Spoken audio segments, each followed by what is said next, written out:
افغانستان کے صوبے بدخشاں کی صورتحال اس وقت بڑی حیران کن ہے اور کابل رہنماؤں کے لیے بڑی تشویشناک ہو چکی ہے۔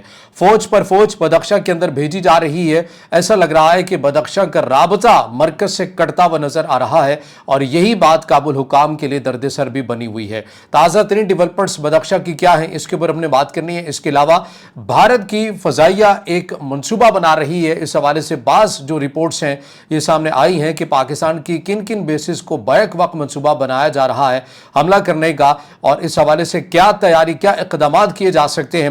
اس حوالے سے بعض اوپن انٹر سورس اکاؤنٹس کے اندر کچھ تفصیلات ہمارے سامنے آ رہی ہیں، وہ بھی ذکر کریں گے آپ کے سامنے آج کے اس ولاگ میں۔ تو آغاز کرتے ہیں۔ السلام علیکم، آج تاریخ ہے 24 جون 2026 اور میں ہوں رضا عباس۔ آپ سے درخواست کہ ویڈیو کو لائک اور چینل کو سبسکرائب ضرور کیجیے گا۔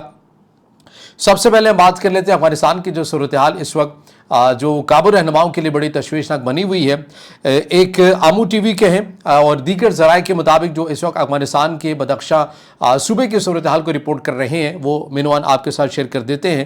بتایا جا رہا ہے کہ افغانستان کے صوبے بدخشاں میں طالبان کے ایک اہم کمانڈر مولوی جمعہ خان فاتح نے بغاوت کر دی ہے۔ رپورٹس میں بتایا گیا ہے کہ 2800 سے زائد جنگجو ان کے ساتھ ہیں اور 6 اضلاع ان کے قبضے میں آ چکے ہیں بدخشاں کے۔ طالبان قیادت نے فوری طور پر دفاعی وزیر اور آرمی چیف کو علاقے میں بھیجا ہے۔ 50 فوجی گاڑیوں کا ایک بڑا دستہ یونٹ 01 اس جو افغان کمانڈر تھا مولوی جمعہ خان فاتح، اس کی گرفتاری کے لیے بھیجا گیا ہے اور یہ شغنان کی طرف بھیجا گیا ہے، اور علاقے کے اندر جو اس وقت کشیدگی ہے، بغاوت ہو رہی ہے، اسے روکا جا سکے۔ اس حوالے سے کابل رہنما بھی اقدامات کرتے ہوئے نظر آتے ہیں۔ اب بغاوت کی وجہ کیا ہے؟ یہ خود افغان طالبان کی طرف سے اپنی بری گورننس کی وجہ سے یہ موقع جو ہے یہ فراہم کیا گیا ہے۔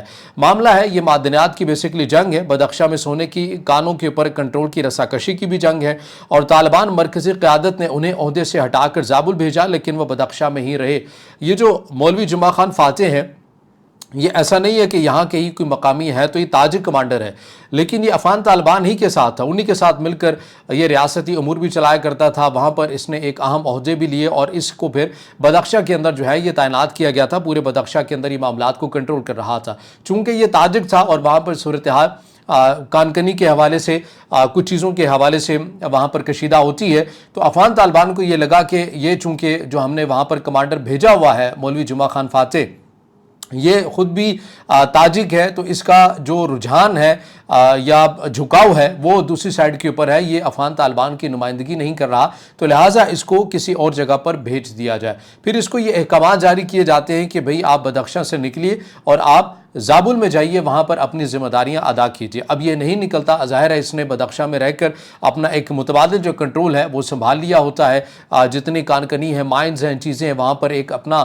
اثر اور رسوخ اس نے بڑھا لیا، کیونکہ اس نے افغان طالبان کو جوائن کرنے سے پہلے بھی یہ کانکنی کا ہی کام کیا کرتا تھا، تو اس کا ایک اچھا خاصا ایکسپیرینس بھی ہے اس معاملے کے اندر، تو اس نے وہاں پر اپنا ایک اثر اور رسوخ بنایا، اور اس کو یہ بات ہضم نہیں ہوئی کہ مجھے بدخشاں سے نکال کر زابل میں کیوں بھیجا جا رہا ہے، اور اس نے وہاں پر افغان طالبان کے ساتھ بغاوت کا اعلان کیا اور اپنے نظریات سے ہم آہنگ افراد کو اپنے ساتھ ملایا، اور ان افراد کی بتائی جا رہی ہے کہ مجموعی طور کے اوپر جو تعداد ہے بعض رپورٹس کے مطابق وہ 2800 ہے، یعنی کہ 2800 کے قریب اس کے پاس جنگجو ہیں، اور یہ بدخشاں کے تقریباً 6 اضلاع میں اپنا کنٹرول جو ہے یہ اپنا قائم کر چکا ہے۔ ایسے دعوے جو ہیں یہ سامنے آ رہے ہیں۔ اب جو افغانستان ہے، افغان طالبان ہے، ان کے لیے ظاہر ہے یہ درد سر بنی ہوئی ہے کہ ہم کس طرح سے اس صورتحال کو کنٹرول کریں، کیونکہ یہ آج کل کا معاملہ نہیں ہے، 1 سے 2 ہفتے کا معاملہ نہیں ہے، تقریباً 1 مہینے سے زائد کی صورتحال ہو چکی ہے کہ ابھی تک افغان طالبان کی طرف سے بدخشاں صوبے کے اندر اپنا کنٹرول جو ہے وہ قائم نہیں رکھا جا سکا۔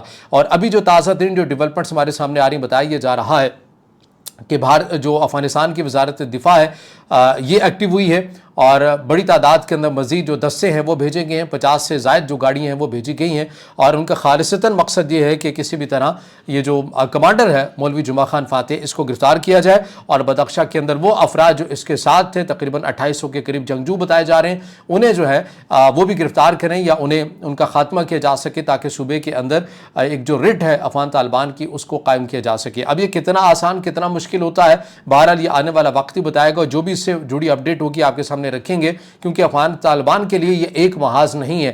ہم نے آپ سے پہلے بھی کہا تھا کہ اگر پاکستان کے ساتھ مذاکرات جو ثالثی کا کردار چائنا ادا کر رہا ہے، तुर्की अदा कर रहा है, सऊदी अरब कर रहा है। अगर ये जो तमाम ममालिक अपनी सालिसी का किरदार अदा कर रहे हैं, पाकिस्तान अफगानिस्तान के ताल्लुकात अच्छे नहीं होंगे, तो ये ऐन मुमकिन है कि अफगानिस्तान के अंदर की जो सूरत हाल है वो ख़राब हो सकती है और दिन ब दिन जो है वो उसके अंदर शिद्दत भी आएगी। तो आप एक तरफ ये देखते हैं कि जो शुमाली इत्तेहाद फ्रंट है उस साइड से भी मुश्किलात हैं। बदख्शा के सूबे की सूरत हाल है, इसको तकरीबन 1 महीने से ज़्यादा का अरसा हो चुका है और ये अंदरूनी सतह के ऊपर खलफिशार हैं, चीज़ें हैं। जो अदम इस्तेहकाम है अफगानिस्तान के अंदर ये बढ़ता हुआ अब आपको नज़र आ रहा है, जो सही मानों में काबू रहनुमाओं के लिए दर्द सर भी बनता जा रहा है। एक तो ये अपडेट है जो आपके सामने रखी है। अब एक मनसूबे के हवाले से बात कर लेते हैं। ज़ाहिर है इस तरह की चीज़ें कोई कन्फर्मेशन की मोहताज नहीं होती हैं कि पाकिस्तान इसकी कन्फर्मेशन करेगा या इंडियन फोर्सेस की कन्फर्मेशन करेगी, लेकिन बास ओपन इंटर सोर्स अकाउंट्स के अंदर ऐसी मालूमात, ऐसी चीज़ें सामने आ जाती हैं कि अब भारत जो है वो इस बात के ऊपर काम कर रहा है कि किसी भी तरह ऑपरेशन सिंदूर 1.0 की जो हजीमत हुई है हमें, वो उसको कैसे जो है वो उस कमी को पूरा किया जा सके। और उस हवाले से एक हिकमत अमली के ऊपर काम किया जा रहा है। उस हिकमत अमली से मुतल्लिक क्या सोशल मीडिया के ऊपर चीज़ें सामने आ रही हैं बात संजीदा अकाउंट से, वो मैं पढ़कर आपके सामने उसकी तफसीलात रख देता हूँ। कि बताया जा रहा है कि 110 से ज़ायद जंगी तैयारे एक साथ 110 से ज़्यादा लड़ाका तैयारों को 4 मुख्तलिफ स्ट्राइक पैकेजेस की शक्ल में लॉन्च किया जा सकता है। इन पैकेजेस में मुख्तलिफ किस्म के तैयारे शामिल होंगे ताकि हमला ज़्यादा मौसर बनाया जा सके। सपोर्ट सिस्टम इन तैयारों के साथ अवैक्स हवा में वार्निंग और कंट्रोल सिस्टम, इलेक्ट्रॉनिक वारफेयर तैयारे जो दुश्मन के रडार और मवासलाती निज़ाम को जैम कर सकते हैं, इजाफी लड़ाका तैयारे और ज़मीनी तवील फासले वाले एयर डिफेंस सिस्टम ADS भी शामिल होंगे। हदफ क्या होगा? पाकिस्तान एयरफोर्स के तमाम अहम ऑपरेटिंग बेसिस को शुमाल से जनूब तक एक ही वक्त में निशाना बनाया जाएगा। इससे पाकिस्तान की फ़ज़ाई ताकत को एक ही धचके में कमज़ोर करने की कोशिश की जाएगी। इसके अलावा बैक वक्त 2500 यानी कि 2500 ड्रोन्स भी लॉन्च किए जाएंगे। ये ड्रोन्स अहदाफ पर हमला, रडार जाम करने या दुश्मन के दिफा को उलझाने के लिए इस्तेमाल किए जाएंगे। ये प्लान भारतीय फ़ज़ाइया की बढ़ती हुई सलाहियतों और पिछले तजर्बात से सबक सीखने के बाद इसको तरतीब देने की बातें की जा रही हैं। ये इस किस्म का जो मंसूबा है ये बनाया जा रहा है मुबैना तौर पर भारत की फ़ज़ाइया की तरफ से कि अगर कल को पाकिस्तान और इंडिया के साथ पाकिस्तान और इंडिया की कशीदगी बढ़ती है तो उसमें जो पहला या शदीद हमला भारत किस अंदाज में कर सकता है, उसकी इस बार की जो मनसूबाबंदी है वो कुछ इस अंदाज में बनाई जा रही है, जिससे मुतल्लिक हमने आपके सामने जो तफसीलात है ओपन इंटर सोर्स अकाउंट्स में आ रही हैं वो सामने रखी हैं। अब अपनी भारत जो है वो अस्करी सलाहियतों के अंदर जहाँ पर वो रफ़ाल को फ्रांसीसी तैयारों को बड़ा काबिल फ़ख्र अंदाज में मार्केट करने की कोशिश करता है, लेकिन ज़ाहिर अंडरस्टूड है कि ऑपरेशन सिंदूर के अंदर उसकी मार्केट गिरी है। उससे मुराद ये नहीं थी कि वो रफ़ाल तैयारा बुरा था, लेकिन उसको चलाने वाले भी मैटर करते हैं। तो वो काफ़ी चीज़ें थी जो धचका पहुँचा, लेकिन अब उसकी वजह उस हजीमत को किसी तरह तो पूरा करना है।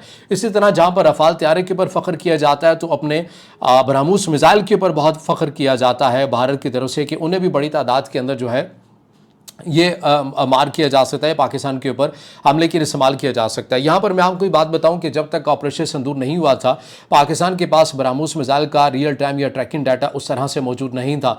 अपने तय वर्किंग तो किसी हद तक होगी, लेकिन रियल टाइम का डाटा या क्रिटिकल जो डाटा होता है वो नहीं था। ये तभी आपके पास आ सकता है कि जब कोई एक मुल्क आपकी तरफ मिसाइल दागेगा तो उसी के बाद आपको पता चलेगा उसकी स्पीड का वो कितनी ऊंचाई से आ रहा है, उसकी क्या स्पीड है, क्या चीज़ें। तो ये क्रिटिकल एक डाटा होता है, ये हाथ में आ जाता है। अब तो पाकिस्तान के पास आ चुका है और इससे पहले भी पाकिस्तान को ये उम्मीद खुद भी नहीं थी, लेकिन ये हुआ, मुमकिन हुआ। पाकिस्तान का जो तीसरे दर्जे का दिफाई निज़ाम है स्पाडा 2000 जिसको कहा जाता है, उससे पाकिस्तान ने ब्रह्मोस मिसाइल को बड़ी तादाद के अंदर रोका। अलबत्ता जिन मिसाइल ने भारत के जिन मिसाइल ने पाकिस्तान के लिए मुश्किलात पैदा की वो फ्रांसीसी मिसाइल था, वो ब्रह्मोस मिसाइल नहीं था। इसको स्केल्प EG कहा जाता है या स्टॉर्म शैडो का फ्रांसीसी वर्जन है। ये जो मिसाइल था जो रफ़ाल तैयारों के साथ भी होता है या दीगर इसको इस्तेमाल किया जाता है, ये जो मिसाइल था ये आप कह सकते हैं ये यूक्रेन भी अभी रशिया के अगेंस्ट इस्तेमाल कर रहा है। इस मिसाइल ने पाकिस्तान के लिए किसी हद तक मुश्किलात को पैदा किया, इससे इनकार नहीं किया जा सकता। लेकिन जो भारत जिस तरह से ब्रह्मोस मिसाइल को प्रोडक्ट करता है, बहरहाल उस तरह की बात नहीं हो सकी। जैसे कि मैंने कहा कि पाकिस्तान ने अपने तीसरे दर्जे के दिफाई निज़ाम स्पाडा 2000 से ही ब्रह्मोस मिसाइल को रोक लिया था, लेकिन जिस मिसाइल ने किसी हद तक जो मुश्किलात पैदा की उससे मुतलिक मैं आपको बता चुका हूं। तो बहरहाल ये वो अपडेट्स हैं, चीज़ें भारत से मुतलिक कि भारत मुबैना तौर पर क्या मनसूबाबंदी कर रहा है और अफगानिस्तान की सूरत हाल इस वक्त इंटरनल क्या है, ये दोनों खबरें आपके सामने रखी हैं। अब इससे जुड़ा आपका कोई सवाल हो या राय हो तो ज़रूर कमेंट में ज़ाहिर ख्याल कीजिएगा, वीडियो को लाइक कीजिएगा, दोस्तों के साथ शेयर कीजिएगा और इस चैनल को ज़्यादा से ज़्यादा सब्सक्राइब भी।